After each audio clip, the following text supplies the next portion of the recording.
Vice President Inday Sara Duterte, good afternoon in this sunny day in The Hague. Kamusta kayo today, ma'am? Yes, I'm okay. Loving the sunny weather. Hindi kailangan mag-jacket. Very summer-ish. VP, how is your visit with PRRD today?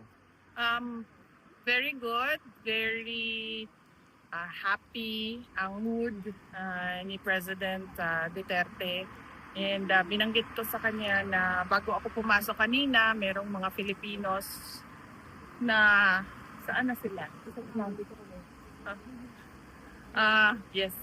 Merong mga Filipinos kanina na nag-aantay sa labas at nagpapaabot ng kanilang pangangamusta sa kanya. And sabi niya na titigil na daw siya sa pagsasabi na huwag kayo gumastos, huwag ninyo inconvenience yung sarili ninyo sa pagpunta dito.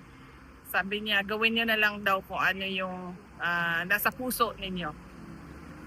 VP Inday, marami po kasing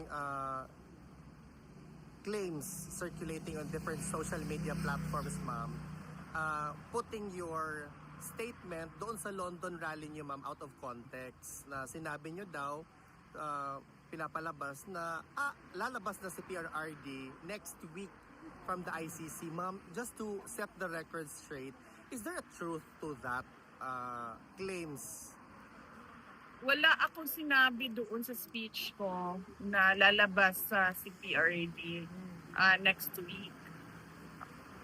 Hindi ko alam kung saan nagsimula yung ganon, pero definitely wala doon sa transcript na nagsabi ako na lalabas na si PRD sa ICC or lalabas na si PRD next week. Dahil alam naman natin lahat at nakikita natin sa ICC website yung schedule ng kanyang kaso, at kung makikita natin na walang schedule ng hearing ng release at ang meron lang schedule ay yung kanyang trial proper. VP, okay lang ba si PRRD with the heat right now, with the current weather ng Netherlands? It's very siguro comfortable sa init dahil kahapon naka-sweater pa rin siya. At sinabihan ko na siya na hindi ko na kaya yung init dito sa kwarto, so kailangan natin buksan yung window. Tapos kanina naka-close na naman yung window, so sabi ko sa kanya walang hangin doon sa loob, so sabi ko pwede ba natin buksan yung window, so pumayag naman siya.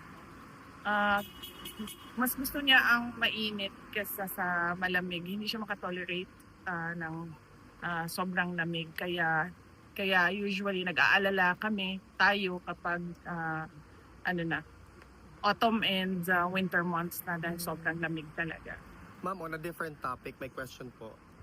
Ma'am, any talk po about sa Paxilica na balak pong itayo sa Pilipinas? Ano na? Paxilica? Yung Paxilica. Paxilica? Hindi, ma'am, Paxilica. Do you know anything about that? Wala ma'am? ako. I cannot comment on that.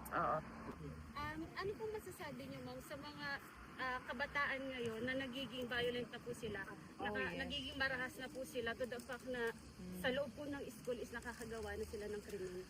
Ganyan kasi ang nangyayari, hindi lang sa kabataan, no, kundi sa lahat ng tao. Ganyan ang nangyayari kapag wala kasi nakikita na leadership.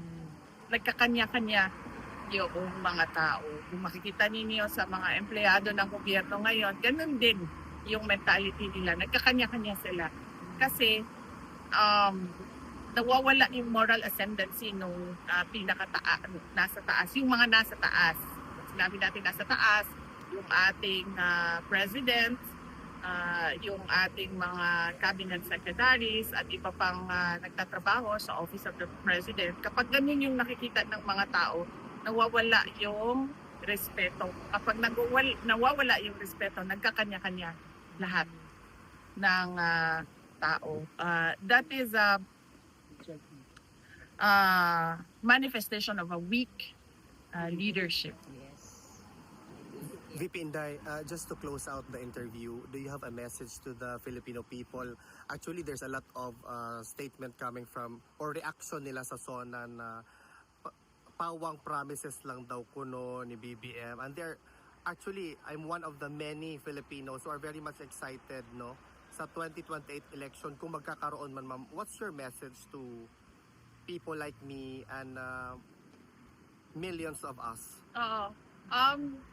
Para na ako silang plaka basta paulit-ulit na masasalamat sa lahat ng ating mga kababayan sa Pilipinas at sa buong mundo. Pero pareho pa din yung aking mensahe. Ang aking mensahe is a message of gratitude sa patuloy na suporta. And I can only pray that God will bless you in your personal lives because of your love for your country. And kanina tinanong pa si President Duterte kung meron pa siyang mensahe para sa inyo dito sa labas na nasa Duterte Street. Meron siyang mensahe pero in general kasi yung kanyang pinadala na mensahe at sasabihin ko verbatim. Sabi niya, my best wishes to the men and women and LGBT of the Philippine National Police and the Armed Forces of the Philippines. You are very close to my heart because you offer your lives for the country. Practice pa ako niyan doon para hindi ko makalimutan. Yan yung verbatim. May pahabol na question daw, Ma'am, ma'am. speaking of mensahe, any message ma'am kay Senator Rodante Marcoleta? Oh, yes. Nagbisita ako sa kanya immediately after nung nag-submit siya sa court. And I will speak to him very soon. Pagbalik ko ng Pilipinas, meron ko mga schedules na pagbisita sa mga politicians and mga individuals na nagsusuporta ng mga politicians na nasa detention.